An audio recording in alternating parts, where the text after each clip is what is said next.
Good morning students. आज जो हम बात करने वाले हैं वैद्यकीय सुभाषितानी चैप्टर नंबर 8 यानी कि स्नान विधि का जिसमें वर्णन किया गया है, वह स्नान विधि के लिए आयुर्वेद में जो जो विधि बताई गई है इससे और कहाँ पे स्नान करना है, स्नान का जो महत्व है, वह 7 टाइप्स के जो स्नान है उस सारे जो श्लोक है उसका हमने पठन कर लिया है। अब जो हम पठन करने वाले हैं उसके आगे के श्लोक के वह इस प्रकार के है। देखो, यह 12वां जो श्लोक है वह चाणक्य राजनीति से लिया गया है। तो इस श्लोक में स्नान के जो 10 गुण होते हैं उसका वर्णन किया गया है। तो देखो, इसमें इस तरह है, स्नानम नाम मनः प्रसाद जननम दुह स्वप्नम प्रविद्यसनम विध्वंसनम शौच स्याद। यानी कि देखो, यहाँ जो है स्नानम नाम यानी कि स्नान मन में प्रसन्नता उत्पन्न करता है, यानी कि प्रसाद शब्द का अर्थ है यहाँ जो प्रसन्नता है उसे जननम यानी कि उत्पन्न करता है। स्नान मन में प्रसन्नता उत्पन्न करता है। दुह स्वप्न नाशकम यानी कि दुह स्वप्न जो होता है उसका नाशक यानी कि उसका नाश करता है। पवित्रता का अधिष्ठाता यानी शौच स्याद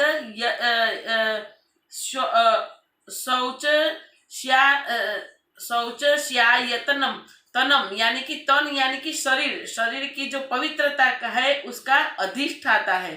अपवित्रता का अपहारकम यानी कि अपवित्रता जो है वह उसे हर लेता है। और तेजवर्धनम संवर्धनम तेजसः तेज का जो है वह वर्धन करता है। रूप द्योतकम यानी कि रूपवर्धकम। ऋतु प्रथनम यानी कि रिपु यानी कि शत्रु का जो है वह नाश करता है। कामा अग्नि संदीपनम यानी कि जो काम अग्नि है उसको संदीप्त करता है। स्त्रियों का मन हरण करने वाला। नारीणाम च मनोहरम यानी कि जो स्त्रियां है उसका मन हरण करने वाला होता है। और श्रम हरम स्नाने यानी कि स्नान जो है वह श्रम का श्रम हर लेता है। जो श्रमिक है वह उसकी थकावट है वह दूर कर देता है, दूर करने वाला होता है। इस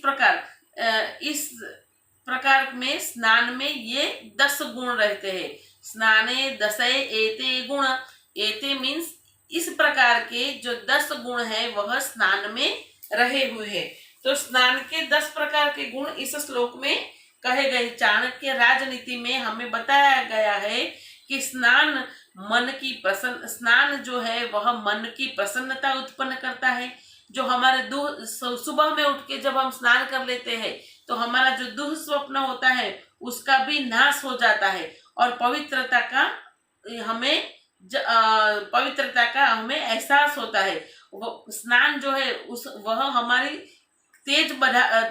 तेज बढ़ाता है, रूप बढ़ाता है। हमारे जो शत्रु है उसका नाश करता है। काम अग्नि है वह प्रदीप्त करता है।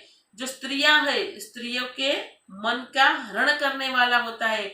और स्नान से थकावट भी दूर हो जाती है। इस प्रकार के 10 जो है वह स्नान के गुण बताए गए हैं। तो स्वप्न प्रायः यहाँ देखो, दुस्वप्न निध्वंसनम यानी कि स्वप्न प्रायः रात्रि के अंतिम प्रहर में अधिक दिखाई देते हैं। स्वप्न जो है वह रात्रि के अंतिम प्रहर में अधिक दिखाई देते, क्योंकि उस प्रहर में नींद गाढ़ी नहीं होती। उस सुबह में जब हम जगने वाले होते हैं तो हमारी नींद पूर्ण हो चुकी होती है। इसलिए यदि इस प्रहर में आने वाले ब्रह्म मुहूर्त में उठकर स्नान किया जाए तो स्वप्न है वह उसका अपने आप नाश हो जाता है। और योग रत्नकार में प्रातः स्नान का मलेच्छ ऐसा प्रारंभ होता है। तो जो दुस्वप्न है वह नाश करने वाला होता है। और अब स्नान का पहले श्लोकों में हमने देखा कि स्नान कहाँ करना चाहिए। और अब जो श्लोक आ रहा है मनुस्मृति का, उसमें हमें बताया गया कि स्नान कब निषेध करना चाहिए, कब स्नान नहीं करना चाहिए, उसका भी हमारे आयुर्वेद में हमें बहुत अच्छी तरह बताया गया है कि न स्नानम चरेत, यानी कि स्नान कब नहीं करना चाहिए। तो भुक्त्वा, भुक्त्वा यानी कि भोजन करने पर। देखो, ध्यान से सुनो, स्नान कब नहीं करना चाहिए, तो भोजन करने पर। रोग पीड़ित, जो व्यक्ति रोग पीड़ित है, रोग पीड़ित होने पर भी स्नान नहीं करना चाहिए। उसके बाद मध्य रात्रि में स्नान नहीं करना चाहिए। फिर बहुत वस्त्र पहन के भी स्नान नहीं करना चाहिए। और अज्ञात जला, ना विघ्नाते जलाशय, ना विघ्नाते विद, यानी कि जो प्रख्यात है वह, ज्ञात है वह, और विज्ञात यानी कि जो अज्ञात है वह जलाशय के अंदर हमें स्नान करना नहीं चाहिए। भुक्त्वा शब्द है, तो भुक्त्वा यानी कि भोजनोत्तर स्नान करने से अन्न पाचन ठीक से नहीं होता, इसलिए भोजन करने पर स्नान नहीं करना चाहिए, वह ठीक नहीं है। आतुर, रुग्ण अवस्था, रुग्ण अवस्था यानी कि जो रोग है, वो रोगी अवस्था में जो स्नान करते हैं तो रोग बढ़ जाता है। वासो भी सहसा जलम, यानी कि बहुत कपड़े पहन के स्नान करने से स्नान के समय शरीर की सफाई ठीक से नहीं कर सकते, इसलिए कम कपड़ों में न वासो भी, यानी कि कम कपड़े पहन के स्नान करना चाहिए। न विघ्नाते जलाशय, यानी कि अज्ञात जलाशय में स्नान करने से कीचड़, सैलाव, जो लील वगैरह होती है, इसमें फंस जाने का हमें डर रहता है। और मकर आदि जो जलाशयों में जो शिकार बन जाते हैं, तो उसका भी डर रहता है, इसलिए जो अज्ञात जलाशय है उसमें भी स्नान नहीं करना चाहिए। तो आयुर्वेद में हमें स्नान कहाँ करना है, कैसे करना है, किस टाइप से करना है, और कहाँ स्नान का निषेध किया गया है, वह भी अच्छी तरह से वर्णन किया गया है। अब जबाल स्मृति का जो श्लोक है उसमें हमें बताया कि रोगियों के स्नान किस प्रकार के होते हैं। जो रुग्ण है, वह रुग्ण व्यक्ति को हमें किस प्रकार स्नान कराना है। तो रुग्ण व्यक्ति है, रोगियों के स्नान करके, स्नान करने में रोग, दुर्बलता, वृद्धावस्था इत्यादि कारण, जो वृद्ध होता है वह जो दुर्बल होता है और रोगी होता है, तो स्नान करने में असमर्थ हो तो तब सिर छोड़कर, जो सिर का भाग है उसे छोड़कर नीचे का जो भाग है उस पर स्नान करे।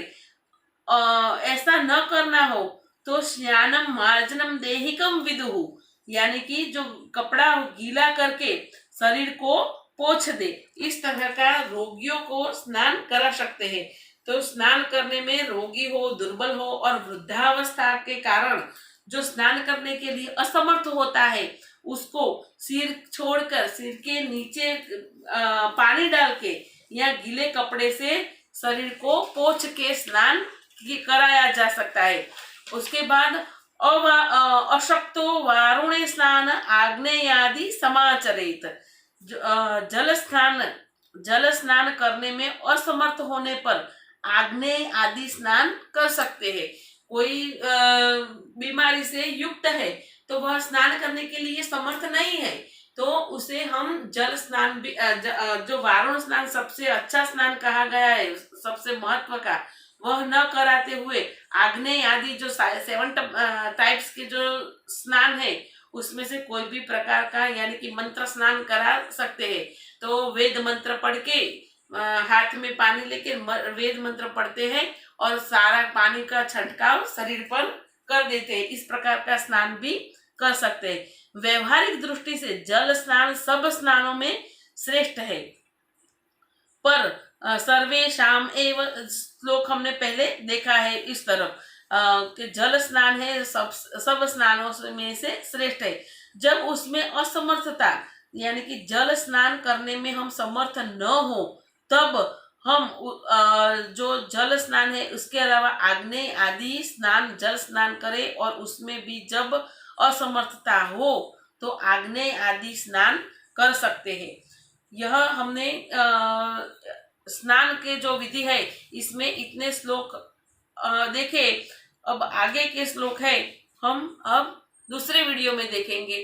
तो यहाँ जो स्नान का जो सारा विधि बताया गया है तो यह हमारे शॉर्ट नोट के स्वरूप में भी पूछा जा सकता है और कोई श्लोक भी एग्जाम में आ सकते हैं। तो आज इसके आगे के श्लोक हम दूसरे वीडियो में देखेंगे। Thank you.